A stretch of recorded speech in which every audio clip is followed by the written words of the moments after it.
Bem, a nossa palestra agora vai falar sobre turismo, inovação e trabalho.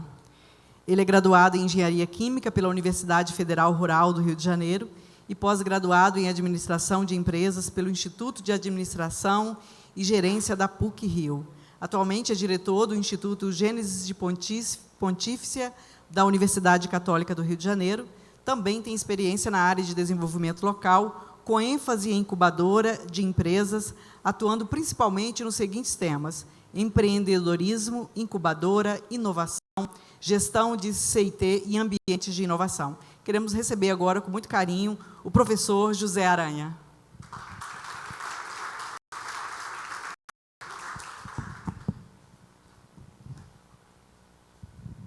Obrigado. Boa tarde a todos.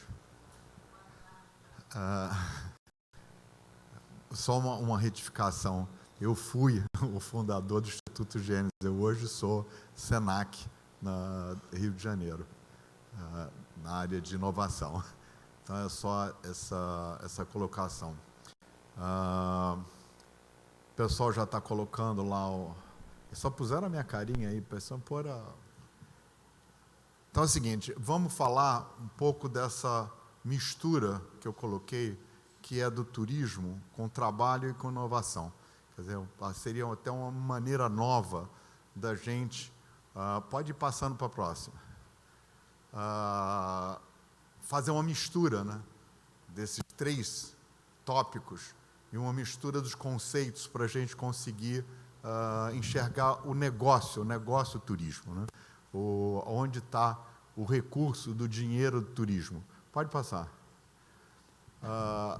E aí eu queria começar falando no turismo junto com lazer. Inclusive, existe uma formação de bacharelado de turismo e lazer. Quer dizer, então, não separar um pouco o que a gente chama de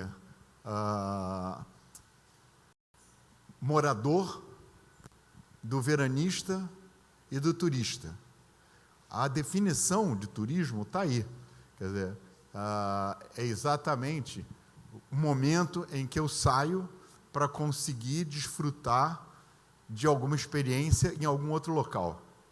Mas, olhando um pouco o que acontece hoje em dia, eu outro dia saí da minha casa com a minha mulher e fui almoçar em São Conrado, num lugar super diferente e aprazível, e eu olhei para ela e falei assim, eu acho que nós estamos em algum outro lugar, possivelmente até fora do Brasil. Então, eu estava fazendo turismo, só que dentro do local onde eu moro. Então, na realidade, quando a gente pensa em o meu cliente do turismo, eu não necessariamente estou pensando das pessoas que vão vir de outros lugares para a minha cidade. Eu posso estar pensando dos moradores da cidade e dos veranistas que também passam por aqui. Pode ir passando. E aí, vamos falar um pouquinho nessa visão de tratar esses três públicos, né, de uma maneira integrada, como é que eles estão influenciados hoje nessa mudança da inovação acelerada. Quer dizer, a gente já viu hoje de manhã aqui, quem está acompanhando o evento desde manhã, viu exatamente quando se fala de atividades de trabalho no futuro, né, tem um estudioso a respeito do assunto mostrando como é que isso vai ser, como é que vai ser o mundo em termos de trabalho. E em Davos se discutiu muito, há alguns anos, que era importantíssimo se verificar as habilidades e as competências das pessoas para enfrentar esse novo mundo. Quer dizer, como é que seria a habilidade e a competência de uma pessoa se a inovação está crescendo exponencialmente e, como a gente viu aqui, os robôs, a automação, as máquinas, etc., vão fazer todos os trabalhos repetitivos. Eu costumo dizer o seguinte, se alguma coisa pode ser repetida, ela pode ser automatizada. Eu não preciso mais do ser humano, graças a Deus, né? Porque o ser humano pode fazer outras coisas. Passa a próxima. O De Masi, que é uma pessoa que eu gosto, pode ser meio polêmico, mas eu acredito muito no que ele fala, ele diz o seguinte, que nesse novo mundo do futuro, com essa automação e essa inovação, nós vamos ter muitas horas livres, né? Então, é muito interessante ver ali, ele está dizendo são cerca de 200 mil horas destinadas ao lazer. Então, se nós vamos ter 200 mil horas destinadas ao lazer, o que nós vamos fazer, né? Quer dizer, na realidade, o ser humano vai aprender, né? E vai ter esse tempo de lazer, que é ótimo para o turismo, né? Se a gente olhar o turismo, ainda mais com essas 3 variáveis juntas, então eu vou ter muitas horas para fazer turismo, né? E, ao mesmo tempo, eu vou ter horas para poder usar o meu conhecimento. Eu aprendo e eu uso conhecimento, eu vou criar coisas novas. Então, possivelmente, as atividades vão ser cada vez muito mais intelectuais e muito mais as pessoas usando o cérebro, né? O conhecimento é uma coisa só do ser humano, só o ser humano consegue pegar informações e transformar isso em conhecimento. Então, essa é uma atividade que a gente vai ter que cada vez utilizar mais, né? O que nós vamos fazer com esse tempo livre? Pode passar. No futuro do trabalho, complementando um pouco, que a gente já ouviu bastante coisa aqui, eu vou citar um pouco esse livro, que fala o seguinte: ele tem vários trabalhos de correlação interessantes, mostrando que as cidades que tiveram um aumento percentual das pessoas, que ele chama de com formação de nível superior, quer dizer, se eu aumento, por exemplo, ali, acho que são, quanto por cento ele está dizendo aqui? Aqui está difícil para vocês lerem, mas para mim também está. Então, 10% no percentual da população adulta superior, né, que é o que eles fazem lá na sigla, de uma região, ele permitiu um crescimento de renda superior a 6% no período de 80 a 2000, e um aumento do PIB metropolitano per capita de 22%, é isso? Então, verifiquem o seguinte: o capital intelectual passa a ser cada vez mais o nosso diferencial. Então, as cidades que tiverem capital intelectual, mais gente, mais preparada e com capital intelectual, essas cidades mais vão se desenvolver economicamente. O que acontece com as cidades que estão não nas capitais? Elas preparam pessoas e perdem pessoas, as pessoas vão para as capitais. Então, se eu estou perdendo meu capital intelectual, eu estou perdendo a minha forma de competitividade. E aí eu vou conseguir ficar de uma maneira mais prejudicada nessa competição entre as cidades.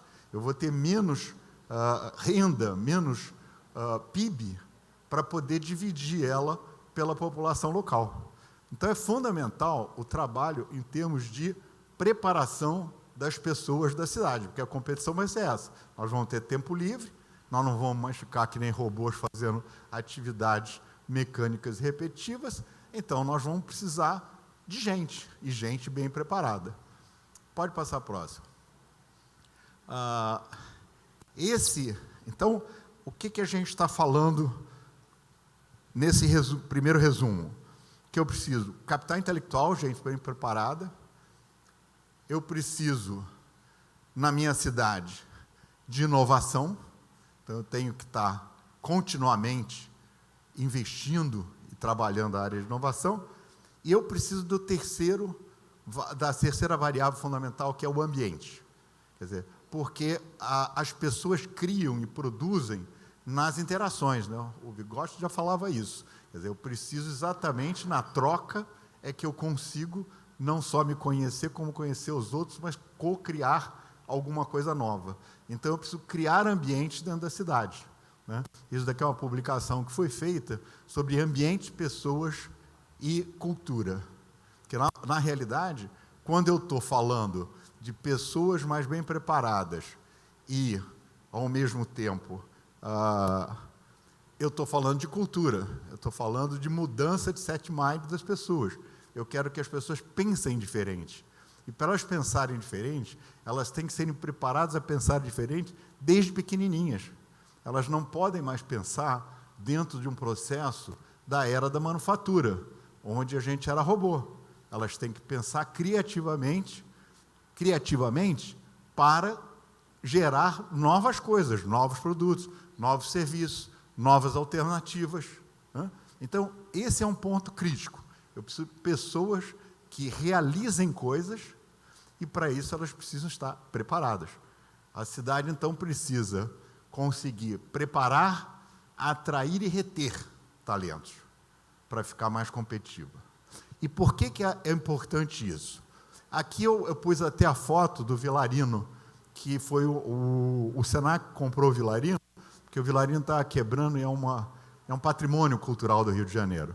Por que é um patrimônio cultural? Porque no Vilarino era onde o Vinícius conheceu o Tom Jobim e era o local onde as pessoas se encontravam.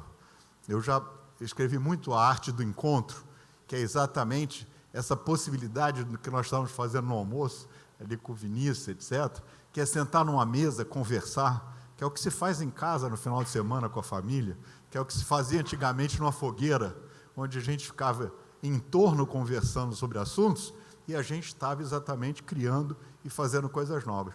Então, o Vilarino, para mim, é uma representatividade de um ambiente de inovação. É um ambiente onde um Tom Jobim conhece um Vinícius de Moraes e conseguem criar coisas novas, que mudam a música do mundo. Isso é inovação. Pode ir lá. Então, eu estou falando de inovação ligada à área da educação, né? Mudar a maneira de pensar. Então, ela está ligada a solucionar problemas e tomar decisões. As pessoas precisam conseguir, desde pequenininhas, lá, 3, 4 anos de idade, a serem estimuladas a encontrar soluções, a tomarem decisões.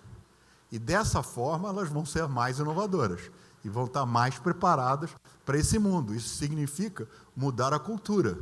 Então, na realidade, a gente está mudando a cultura de uma localidade, de uma territorialidade. Pode passar. Aqui um outro exemplo de ambientes criativos, que são ambientes criativos que, no fundo, são ambientes turísticos também, né? Então, isso daqui é em Inhotim. Inhotim, está vendo? Quanta gente lá, analisando aquelas obras, vendo as coisas todas, conversando. Isso são ambientes que geram inovação. Pode ir passando, né? Isso daqui é um coworking na Estônia, que é um dos lugares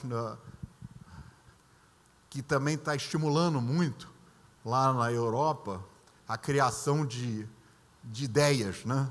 Então, você tem ali, nesses coworkings, uma série de estímulos, de hackathons, etc. São ambientes onde os jovens discutem assuntos, encontram soluções de coisas novas e planejam as suas vidas. Então, a gente precisa desses ambientes na cidade. Vai. Então, a proposta aqui nossa, com tudo isso que eu coloquei, que foram algumas variáveis, abrir a janela para a gente olhar para as nossas cidades de uma nova forma. Como é que a gente pode olhar o turismo dentro desses novos ambientes? Vai lá. Há um ano, acho que foi março do ano passado, eu não consigo ler quando foi, mas acho que foi março do ano passado, eu organizei um evento no Rio de Janeiro chamado Metápolis. As metápolis, elas começaram a ser discutidas, e olha, foi antes do Facebook virar meta e antes de alguém começar a escrever sobre metaverso, hein? Então, nós já estávamos discutindo o que eram as metápolis. As metápolis são discussões muito filosóficas, né, contemporâneas das cidades, onde eles verificam que nós não temos mais uma cidade num nível geográfico físico. A cidade não é mais aquele terreno, aquela terra, onde a gente divide os espaços e constrói. A cidade ela é composta, hoje, por 3 níveis. Uma que é essa, o físico. Uma outra, que é o das pessoas e das relações das pessoas e da movimentação das pessoas. Então, quando pessoas se reúnem num determinado espaço, eles geram uma outra camada de território naquele momento, que está produzindo ou fazendo alguma coisa. Muita coisa aí está no turismo. E a terceira camada é a virtual, que está um pouco acima dessas camadas e cada vez começa a ficar mais importante. Então, quando eu analiso uma cidade, eu tenho que analisar ela em 3 níveis. Quando eu penso em turismo, eu tenho que analisar o turismo em 3 níveis também. Além do meu cliente ser mais abrangente, eu tenho que analisar os níveis. Pode passar aí.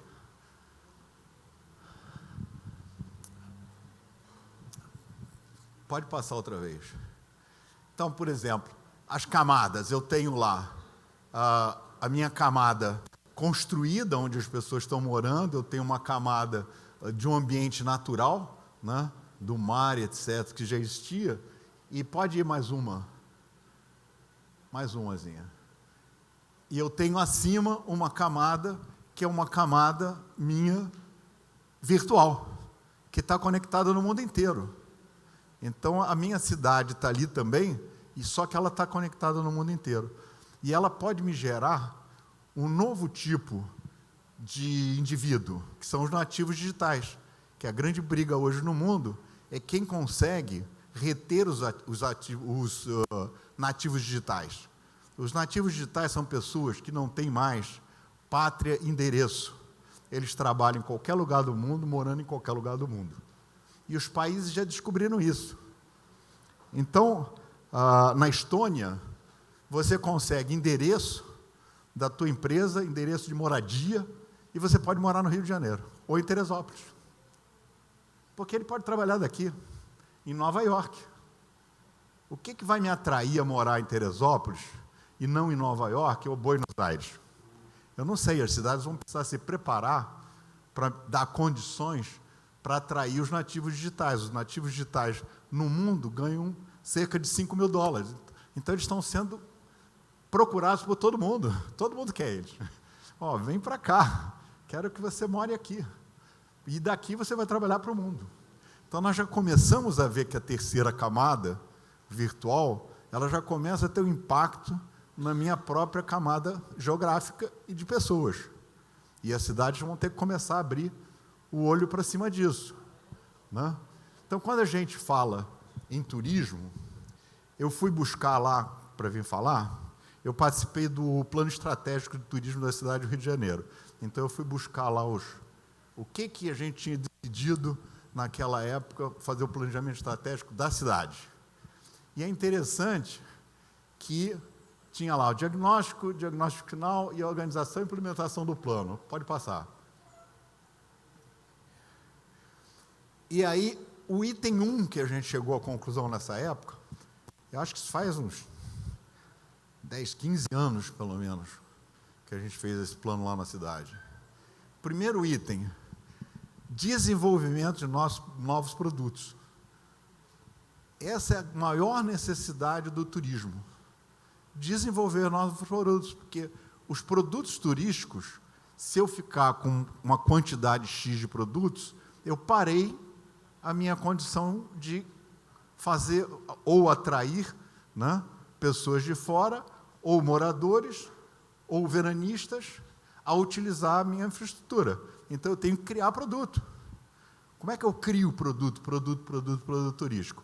Cada vez mais eu preciso pessoas bem preparadas, empreendedores, criadores de produtos. Muito na área turística, porque essa área turística olhando pelo lado do lazer. Quer dizer, em todas as possibilidades, com a cabeça bem aberta, a janela bem aberta, podendo dizer qualquer coisa que eu faça, que vai me dar prazer, que eu esteja conseguindo melhorar, aprender, ou qualquer coisa, eu estou podendo, de alguma maneira, ter receita que pode ser considerada turística, né? Então, estava lá o novo profissional, está vendo? O sistema de informação, pode ir passando. A gente já viu, aqui, a Ana falando, sobre informação. Então, ela já falou bastante dessa nossa terceira camada. Ela falou de produtos, produtos que são informações. Como é que eu gero novos produtos de informação e consigo gerar valor, gerar dinheiro com informação? num mundo completamente diferente. A gente está discutindo isso desde manhã hoje. A gente está vendo que não é mais a mesma coisa, né? Não é que nós vamos abandonar os nossos produtos que são mais tradicionais, mais antigos. Não, eles são muito importantes. Inclusive, eu acho que acontece um negócio no mundo interessante, tipo o Nasby falava do paradoxo global. Cada vez que eu vou mais para um lado, mais eu abro uma necessidade do lado oposto. Quer dizer, quanto mais eu avançar para a tecnologia e inovação, mais eu vou precisar das minhas raízes culturais, dos meus princípios e das minhas coisas. Isso é o paradoxo. Então, eu preciso das duas coisas, eu não posso abandonar, porque senão eu perco a base do negócio. Então, o apelo do turismo é atração, desejos, né? Serviços e produtos atrativos, com identidade cultural, sensação e recompensa que possam dar às pessoas, emoções, sentimentos, tudo que fizer com relação a isso pode ser considerado turismo. Isso pode ser considerado produto. E produto vem de dar dinheiro, né? Produto ou serviço. Então, pode ir passando aí agora, rápido. Né? Qualidade do serviço. O que é qualidade de serviço? Qualidade de serviço é a expectativa que eu gero de alguém, desse prazer, dos desejos, etc., com a realidade. Quer dizer, eu não posso inflar a expectativa que, mesmo depois a pessoa tendo um bom resultado, possa não alcançar o nível que eu estava vendendo a ele. E aí a frustração vai existir, independente de eu dizer, poxa, mas o meu produto é muito bom. Não, mas o que eu fiz foi o seguinte, eu vendi a ideia de que era melhor do que é realmente. Então, a qualidade do produto turístico é você ter o retorno em cima do que eu esperava que acontecesse quando eu comprei esse produto. Pode ir passando. Vamos passar. Vai. Origem, empreendedor e o turismo, que eu acho fundamental, que a gente já falou aqui, transformar a inovação em... Isso, tá bom aí. Então, o que seria um empreendedor em atividades turísticas? Aí, em termos provocativos, eu estava outro dia numa reunião da inovação lá no Senac, e o pessoal estava discutindo conservadorismo na parte educacional. Isso pode, isso não pode, isso pode, isso não pode. E aí eu falei assim, gente, vocês que entendem disso, eu queria lançar um curso para criar um design de novos produtos turísticos. Aí o pessoal, ninguém respondeu, porque ninguém sabia se pode criar ou não. Mas eu acho que essa seria uma forma que eu sinto que esse é o profissional que a gente está precisando. Um design de novos produtos turísticos. Alguém que fique desenhando coisas novas para a cidade. Né? Que pode ser qualquer coisa que dê essas sensações, essas coisas todas que nós estamos falando. Vai passando aí. Eu listei aqui, olha, quanta coisa se tem em termos de turismo, gente, é muita coisa. Quer dizer, as oportunidades na área turística são quase que infinitas. Podia criar mais um monte aqui. Então, o que precisa é gente que goste de alguma coisa dessa e consiga desenhar um produto. Organizar o receptivo desse produto e conseguir fazer funcionar o negócio. Né? Uma época que eu comecei a trabalhar com essa área de turismo, eu falava que a gente precisava de uma pessoa de história e uma pessoa de marketing, né? E aí as coisas iam começar a funcionar, porque, na realidade, a pessoa de história aqui é essa pedra, a história, o que aconteceu na pedra, etc., e faz tudo aquele, né, o glamour do que existe naquilo. E a pessoa de marketing, depois de poder vender aquilo, dizendo, olha, essa pedra é fantástica, venha visitá-la, você vai sentir aqui, quando puser a mão na pedra, você vai sentir a energia diferente. Agora, tem que ser verdade, porque se também não tiver, olha a qualidade lá. O pessoal vai falar assim, pô, me enganaram. Então, eu nunca mais vou visitar essa pedra. A pedra tem que ter realmente uma base de história, uma base de credibilidade, uma base científica para poder dizer, olha, essa pedra é uma pedra de verdade. Mas, basicamente, é isso. É procurar essas... Dentro disso, né? Vinho, ecoturismo, sei lá, aqui tem tanta coisa que pode ser feita, pode ir passando aí. Né? Sei lá, eu pus aí a parte de agro. Né? Quanta gente não gostaria de ver uma ordenha de leite numa fazenda? O pessoal que nasce na cidade, os filhos nunca viram isso na vida, aliás, não viram nem o bezerro. Imaginou ordenhar, chegar lá, né? Minha neta foi aqui para, como é que chama aqui? No norte tem uma fazenda fantástica. Como é que chama?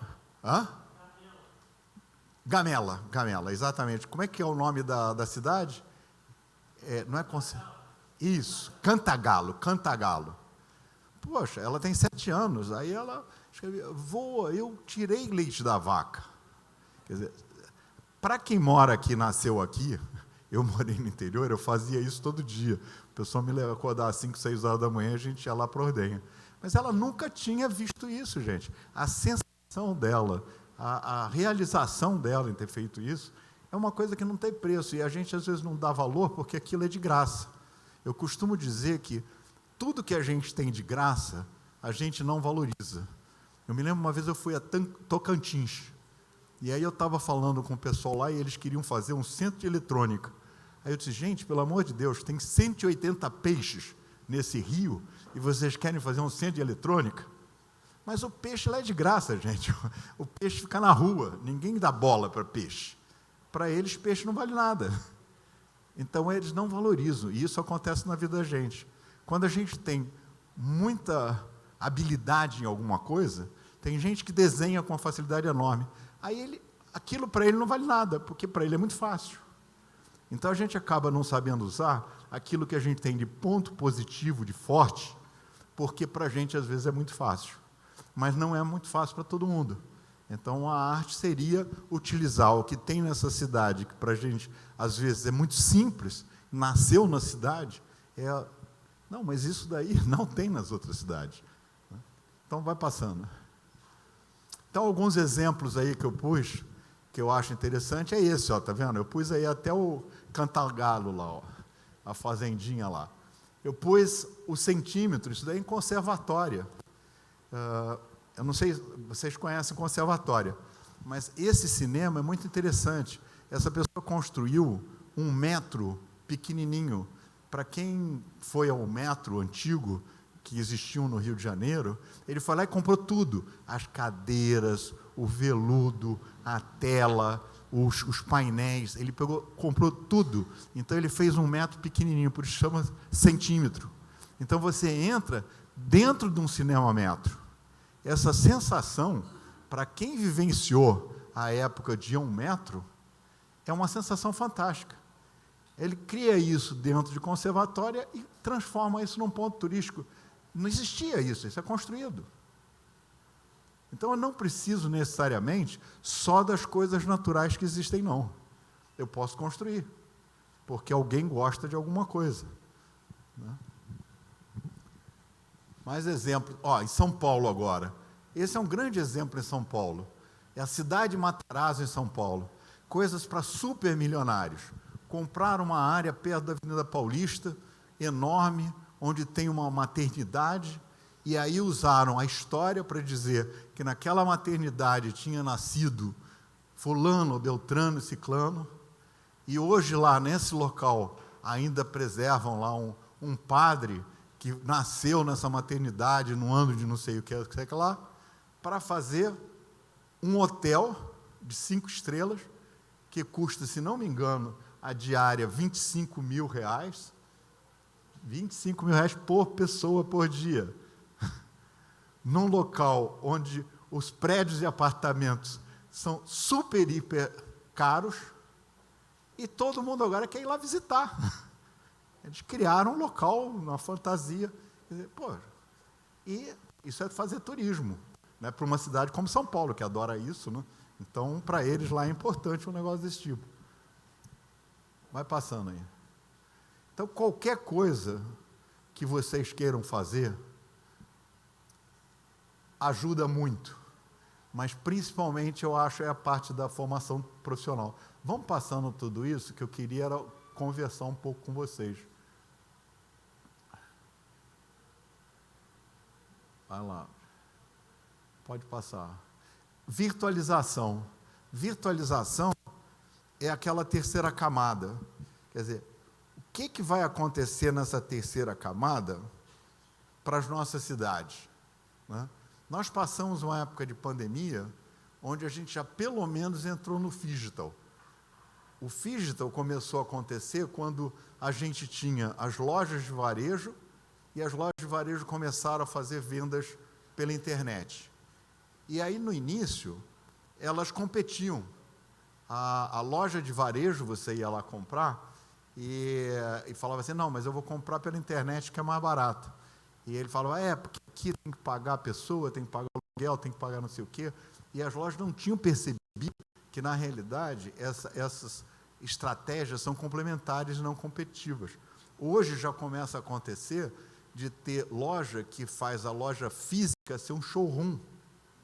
E é uma preparação de profissionais completamente diferente, porque os profissionais têm que serem especialistas dos produtos. Eles vão ser mais um consultor de negócios. E a pessoa vai comprar no digital. Até ajudam. Eu, quando quero resolver alguma coisa, eu vou lá numa loja, eu tenho pessoal que entende muito o assunto, aí eu pergunto tudo, eles me explicam tudo. Pô, legal, não sei o quê, maravilha. Agora eu vou procurar o melhor preço. Diz assim, olha, entra nesse link aqui, que aí eu já vou ser comissionado, e tem mais. Se você achar algum preço melhor, me avisa que eu faço um desconto e vou conseguir a venda. Então eu saio dali e vou para o digital.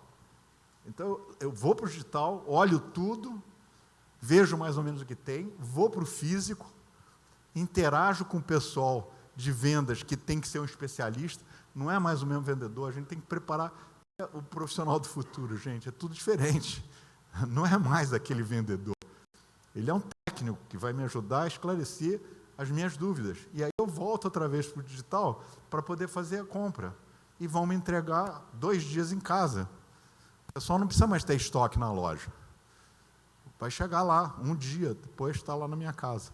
Então, esse mundo digital, a gente passou principalmente pela pandemia e já está acostumado a ele. E agora a gente está indo para um mundo muito mais virtual ainda, que é o metaverso. O metaverso é uma coisa que vocês vão ouvir logo na sequência, mais coisas sobre isso, mas o Senac também está preocupado com isso, está começando a montar um grupo para estudar a parte de educação no metaverso, porque não tem como, nós vamos ter que entender essas camadas. O metaverso vai dar para fazer turismo? Vai. E como é que vai funcionar o turismo do metaverso? Ele vai matar o turismo real? Ou ele pode até me estimular a querer fazer a visita real? Porque se de repente eu vou a Paris, no meu metaverso, e consigo sentir o aroma de um vinho maravilhoso, sentir até um sabor, olhar lá a Torre Eiffel, lá no Louvre, etc. Pô, eu acho que eu fico com mais vontade quando eu chegar lá, porque não tem como substituir. Na hora que você andar ali naquele Sena e olhar Notre Dame, você vai chorar. O que possivelmente no metaverso, eu não sei quanto vai se conseguir disso. Então essas coisas são complementares. Eu acho que a gente vai ter que saber como a gente vai usar essas coisas juntas, né? Como é que a gente faz com que uma pessoa, por exemplo, possa assistir um jogo de futebol? Sei lá, eu estava conversando outro dia com uma pessoa que adora futebol e diz que desde pequenininha iam com os filhos assistir os jogos, etc. Tudo mais. E ela não queria acreditar muito em metaverso. Disse, não, metaverso, não sei o quê, não sei o que lá. Ele disse assim, imagina se teu filho vai agora morar nos Estados Unidos, está lá longe, você aqui, e tem um jogo da decisão do teu time em Tóquio. E aí você consegue se encontrar com seu filho em Tóquio, sentar no estádio, assistir ao jogo e vibrar com seu filho ali, abraçando ele e curtindo o jogo. Será que isso não é uma sensação interessante? Vamos lá. Isso vai mexer com tudo isso. E a tecnologia também? Como é que ela vai mexer as coisas todas que a gente está fazendo? A agrotech é irreversível. Eu estava falando com o Vinícius que eu fiz um caminho ali de Piracicaba, Campinas, Ribeirão Preto, né, Jaboticabal, visitando as startups de agrotech e os coworkings. Gente, é um negócio impressionante. A fazenda que eu conheci quando eu era pequeno, ela não tem mais nada a ver. É drone, é equipamento medindo vento, vendo o que está acontecendo com as pragas, é usando flor para defender uma outra coisa que vai atacar aquilo ali. É tecnologia em cima de tecnologia, em cima de tecnologia, é um negócio impressionante. A menina que está tirando o leite da vaca, ela está com o celular, anotando ali o quanto tem, porque ela participa de uma rede para ver produtividade de leite. E ela nasceu aí, gente. Isso daí eu estava fazendo outro dia em São Gonzaga, São Luís Gonzaga, aqui entre Rio e São Paulo. Minha tinha uns 12 anos de idade. Essa pessoa não vai ser mais a mesma que era antigamente. Então, a gente vai ter que capacitar esse pessoal e encontrar esses novos espaços. Vamos lá. Como é que está o horário aí, hein? Que eu estou preocupado que a gente já tem... Que horas são? 3h15. Tá bom, eu comecei 2h30, né? Então, eu já vou terminar. Então, para terminar, eu só vou dar mais um recado, que seria o seguinte. As fontes da inovação que começavam na universidade, depois foram para as empresas, depois foi para o sistema de Open Innovation, fazendo isso com as startups, que é o que a gente está hoje trabalhando muito, mostra uma tendência de ir lá para aquele último bloco, que é o que o Von Ripper está trabalhando no MIT, que é chamado User Innovation, quer dizer, a inovação feita pelo usuário. Então, quem tem que me fazer inovação é quem está com o problema na mão, está encontrando solução do problema, e o que a empresa vai ter que fazer, a universidade, etc., é observar o que está sendo feito ali e, em cima disso, começar a fazer produto e serviço.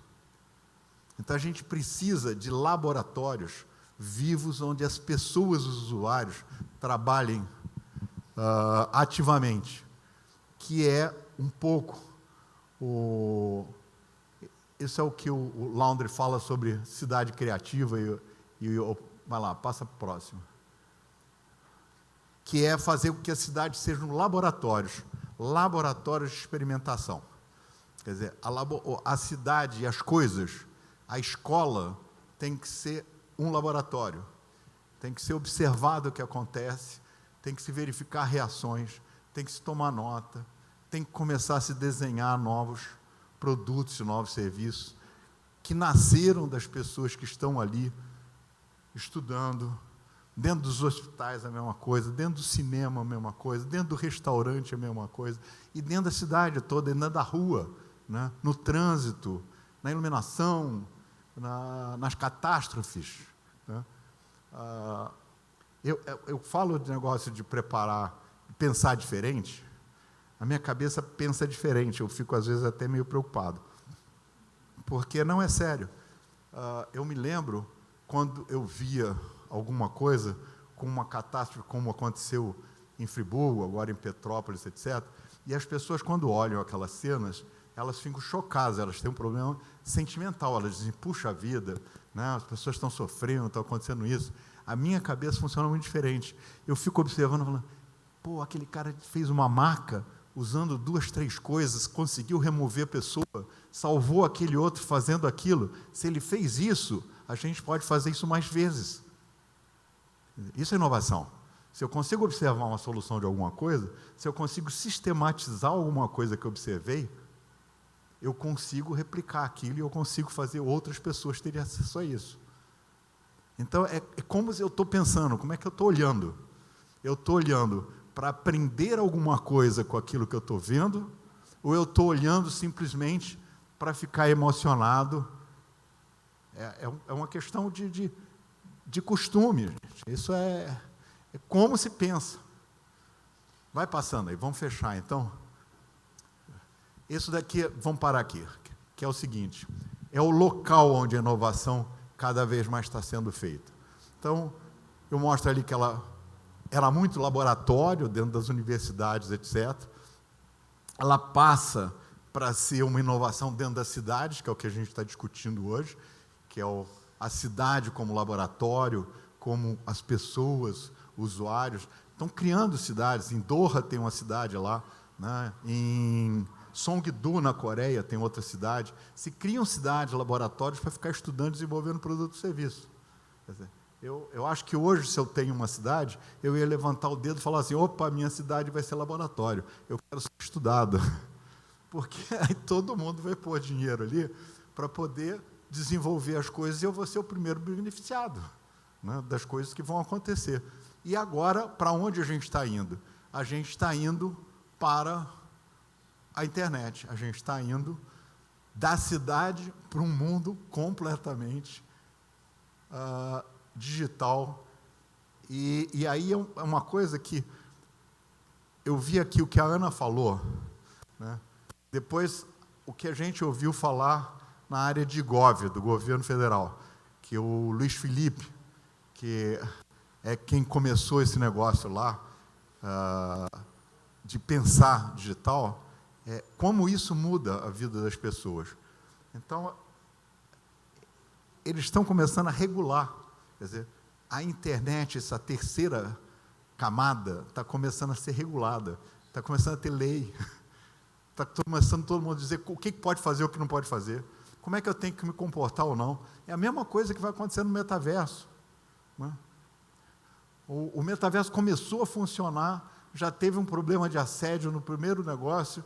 O que aconteceu? O cara mudou o algoritmo e estabeleceu 2 metros de distância entre uma pessoa e a outra para ela não poder chegar. Isso é regra, isso é lei que o camarada está fazendo para esse mundo novo. Esse mundo vai ter suas regras. Nós vamos ter uma nova espécie, que é a espécie digital, que vai estar nesse outro mundo. E eu acho que a gente tem um grande desafio. É aí para fechar aí. Pode fechar. Acho que não tem mais nada. Pode fechar aí, andando. Isso. Que é, principalmente na área educacional, que eu acho que muita gente daqui trabalha. Como é que eu vou conseguir usar esse metaverso como uma ferramenta para atrair essa nova geração ZYW, que está começando a nascer aí, que pensa diferente e que vai estar vivenciando, mas de maneira em que ele possa ir para o metaverso, aprende, convive e volta para o mundo real de alguma maneira, para poder trazer o conhecimento e distribuir isso para essa outra espécie. Possivelmente a gente tem uma espécie que vai ser a do mundo real, vai ter uma espécie que vai ser biônica, metade física, metade máquina, e vai ser uma espécie virtual.